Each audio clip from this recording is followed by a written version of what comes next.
Olá, sejam todos muito bem-vindos ao canal 20 Minutos com André Luiz. Por favor, deem o seu like, compartilhem e se inscrevam no canal para que recebam novos vídeos a respeito desta obra magnífica desse autor espiritual. E hoje estamos de volta para refletirmos acerca da obra Missionários da Luz, psicografia do médium Francisco Cândido Xavier, através do espírito André Luiz. E hoje estaremos fazendo considerações referentes ao capítulo 4, intitulado Vampirismo. Neste capítulo, rico em informações para analisarmos e refletirmos, e o capítulo se iniciará com a abordagem do final da sessão de desenvolvimento mediúnico que André Luiz participou ao lado do instrutor Alexandre. E começa assim. A sessão de desenvolvimento mediúnico, segundo deduzir da palestra entre os amigos encarnados, fora muito escassa em realizações para eles. Todavia, não se verificava o mesmo em nosso ambiente, no qual se podia ver enorme satisfação em todas as fisionomias, a começar por Alexandre, que se mostrava jubiloso. Os trabalhos haviam tomado mais de 2 horas, e com efeito, embora me conservasse retraído, ponderando os ensinamentos da noite, minúcia a minúcia, observei o esforço intenso despendido pelos servidores de nossa esfera. Muitos deles, em grande número, não somente assistiam os companheiros terrestres, senão também atendiam a longas filas de entidades sofredoras do nosso plano. Alexandre, o instrutor devotado, movimentara-se de 1000 modos. E tocando a tecla que mais me impressionara, no círculo de observações do nobre concerto de serviços, acentuou, satisfeito, se aproximando de mim.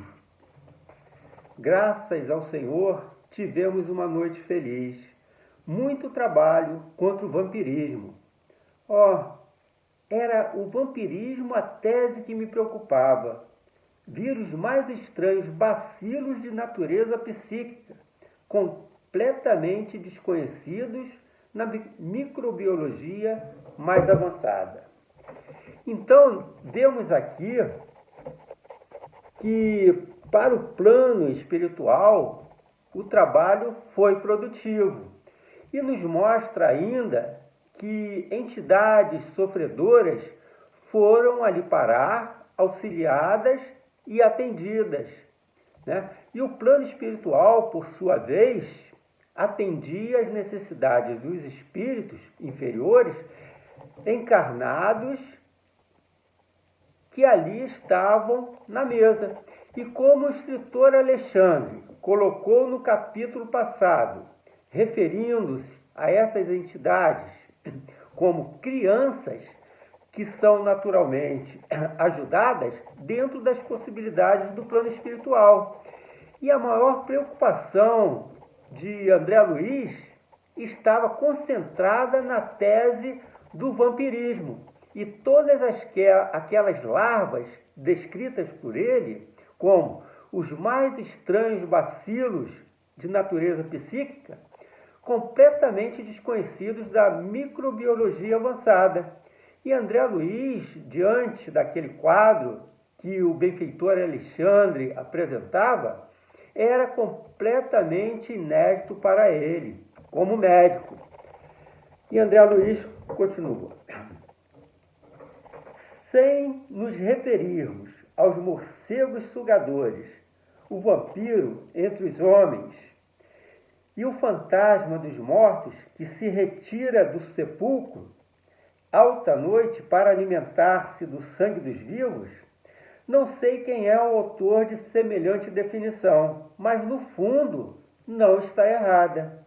Apenas cumpre considerar que entre nós Vampiro é toda entidade ociosa que se vale indebitamente das possibilidades alheias e, se tratando de vampiros que visitam os encarnados, é necessário reconhecer que eles atendem aos sinistros propósitos a qualquer hora, desde que encontrem guarida no estojo da carne dos homens.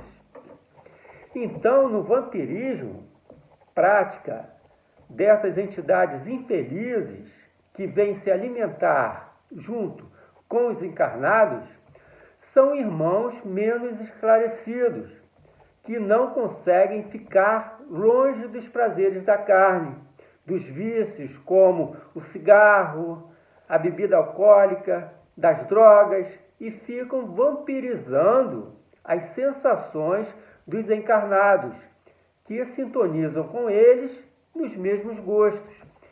E essas larvas, os irmãos vampirizadores, vão se alimentar, dando-lhes a energia animal que tanto eles sentem falta. E as doenças que aparecem em nosso corpo físico têm a sua gênese na nossa mente, através de nossos sentimentos e de nossas emoções, materializando em nossas células, adoecendo o nosso corpo material. E André Luiz continua. Atingido o molde em sua estrutura pelos golpes das vibrações inferiores, o vaso refletirá imediatamente. Compreendia aonde o instrutor desejava chegar. Entretanto, as suas considerações relativas às novas expressões microbianas davam ensejo a certas indagações. Como encarar o problema das formações iniciais? Enquadrava-se a afecção psíquica no mesmo quadro sintomalógico que conhecera até então para as enfermidades orgânicas em geral. Haveria contágio de moléstias da alma e seria razoável que assim fosse na esfera onde os fenômenos patológicos da carne não mais deveriam existir. Afirmava Virchow que o corpo humano é um país celular, em que cada célula é um cidadão, constituindo a doença um atrito dos cidadãos, provocado pela invasão de elementos externos. Então, traduzindo, como nós somos o que pensamos e o nosso pensamento é energia, e quando essa energia, que é a vibração, alcança o nosso vaso de barro, que é o nosso corpo físico, automaticamente refletirá a nossa imprudência e invigilância de nossa mente, que mergulhou em esferas infelizes. E ele continua. Não sopitei a curiosidade. Recorrendo à admirável experiência de Alexandre, perguntei: ouça, meu amigo, como se verificam os processos mórbidos de ascendência psíquica? Não resulta a afecção do assédio de forças exteriores? Em nosso domínio, como explicar a questão? É a viciação da personalidade espiritual que produz as criações vampirísticas, ou estas que avassalam a alma, impondo-lhe certas enfermidades? Nesta última hipótese, poderíamos considerar a possibilidade do contágio? O orientador ouviu-me atencioso e esclareceu. Primeiramente, a semeadura, depois a colheita. E tanto as sementes de trigo como de escalracho, encontrando terra propícia, produzirão a seu modo e na mesma pauta de multiplicação. Nessa resposta da natureza ao esforço do lavrador, temos simplesmente a lei. Você está observando o setor das larvas com justificável admiração. Não tenha dúvida, nas moléstias da alma, como nas enfermidades do corpo físico, antes da afecção existe o ambiente. Então, o benfeitor nos esclarece que antes de surgirem as larvas e as doenças, existe o ambiente. Então, se o lavrador é invigilante, a erva daninha vai ganhar espaço e aniquilar o trigo, como na parábola do Cristo. Mas se o lavrador for vigilante, usando a máxima do orai e vigiai, quando a erva daninha, no sentido figurado, começar a proliferar, imediatamente é retirada. E ele continua.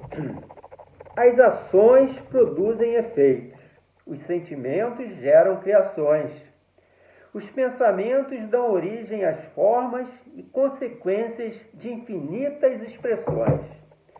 O que Alexandre quer dizer é que o nosso pensamento cria, ou seja, materializa as formas e consequências de infinitas expressões.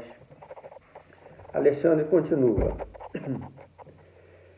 E qual acontece no terreno das enfermidades do corpo, o contágio aqui é fato consumado.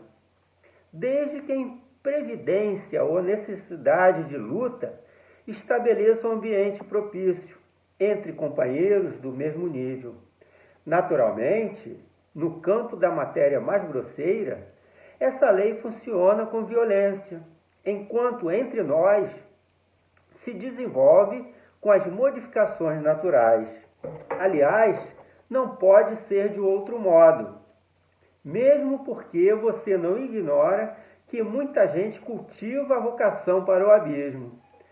Cada viciação particular da personalidade produz as formas sombrias que lhe são consequentes, e estas, como as plantas inferiores que se alastram no solo, por relaxamento do responsável, são extensivas às regiões próximas, onde não prevalece o espírito de vigilância e defesa. Esse contágio se realiza tanto nos encarnados como nos desencarnados. E essa influência nos encarnados se dá sutilmente, estimulando o encarnado a fazer escolhas de comportamentos que nem é percebida por nós. E essa influenciação se dá tanto de encarnados para desencarnados, ou vice-versa. Por isso devemos manter o orai e vigiai no plano espiritual também. Então, aqueles que têm a tendência ao suicídio ou a outras escolhas infelizes, certamente irá criar em sua mente o cultivo da vocação para o abismo, em que consiste num círculo vicioso de se sabotar. Então, cada sentimento infeliz irá criar essa larva, que lhes são afins, onde encontra aquele corpo que lhe permite a proliferação. Alexandre continua. Evidenciando extrema prudência no exame dos fatos e prevenindo-me contra qualquer concepção menos digna no círculo da apreciação da obra divina, acrescentou: sei que a sua perplexidade é enorme. No entanto, você não pode esquecer a nossa condição de velhos reincidentes no abuso da lei. Desde o primeiro dia de razão na mente humana, a ideia de Deus criou princípios religiosos, sugerindo-nos as regras de bem viver. Contudo, à medida que se refinam conhecimentos intelectuais, parece que há menor respeito no homem para com as dádivas sagradas. Os pais terrestres, com raríssimas exceções, são as primeiras sentinelas viciadas, agindo em prejuízo dos filhinhos. Comumente, aos 20 anos, em virtude da inércia dos vigias do lar, a mulher é uma boneca e o homem um manequim de futilidades doentias.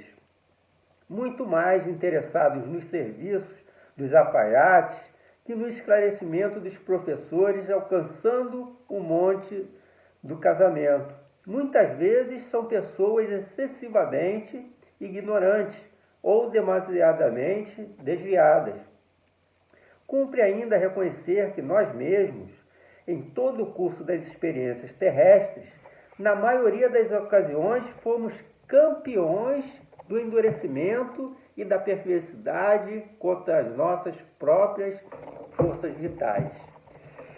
E Alexandre nos coloca em evidência de que nós somos reincidentes nos abusos da lei, sendo comum praticarmos os mesmos erros, nos tornando herdeiros de nós mesmos, trazendo resquícios de larvas de outras vidas, até a hora que decidimos mudar essa situação. E só mudamos de duas maneiras: quando aprendemos ou quando cansamos de sofrer. Frase de Emmanuel. Eu vou ficando por aqui. No próximo encontro, continuaremos esse capítulo, que tem muitas mais informações a nos trazer e esclarecimentos. Fiquem com Deus, que Jesus nos abençoe a todos, nos dê entendimento e boas escolhas. Até a próxima.